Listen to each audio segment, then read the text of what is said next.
สวัสดีพี่น้องวันนี้เป็นภาพบรรยากาศที่ข้าพเจ้ามาเฮ็ดเวียกอยู่โซนกล้วยเนาะแล้วก็มาเห็นภาพบรรยากาศกล้วยต้นหนึ่ง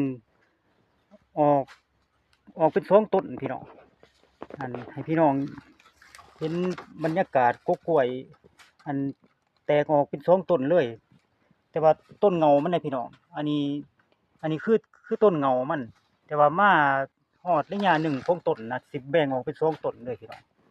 อันนี้คือ ผู้ภาพที่กล้วยแตกออกเป็นช่วงต้นเด้อพี่น้อง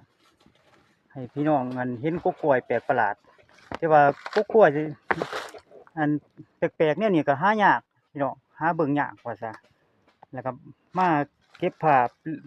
บรรยากาศเล็กๆน้อยๆให้พี่น้องคอยเบิ่งไปนำกันเนาะพี่น้องเนาะอันนี้คือกล้วยอันที่หาเบิ่งยากเด้อพี่น้องกล้วยที่แตกออกเป็นสองต้นอยู่ในเงาเดียวนะพี่น้องเงาหนึ่งแบ่งออกเป็นสองต้นพี่น้อง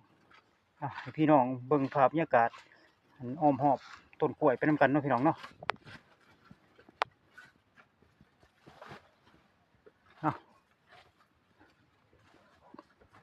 คอยเบิ่งมันกันเด้อพี่น้องเด้ออันนี้บรรยากาศต้นกล้วยที่หายากแปลกว่าล่ะแต่ว่าอยู่ในอ้อมข้างของต้นกล้วยก็สิแม่นหมู่มันน่ะนะลูกมันน้องมันเป็นหมู่มันหลายๆนะพี่น้องแต่ว่ามีต้นเดียวนี่สิแปลกหมู่พี่น้องแตกต่างหมู่ก็เลยเก็บภาพบรรยากาศเอามาให้พี่น้องเบิ่งไปนำกันพี่น้องเนาะพี่น้องเด้ออันนี้คือภาพบรรยากาศอ้อมๆของต้นกล้วยอันนี้คือเงามันเด้อพี่น้องเงามันอันนี้วางกลางในหญ้าหนึ่งนะก็สิแตกแยกออกเป็นสองต้นเลยพี่น้องเนาะอันนี้คือภาพที่สวยงามที่สุดน้องพี่น้องเนาะจะแจ้งเลยเขาเก็บภาพเล็กน้อยภาพพี่พี่น้องขอขอบใจเด้อพี่น้องเก็บภาพเล็กน้อยภาพพี่พี่น้องขอขอบใจหลาย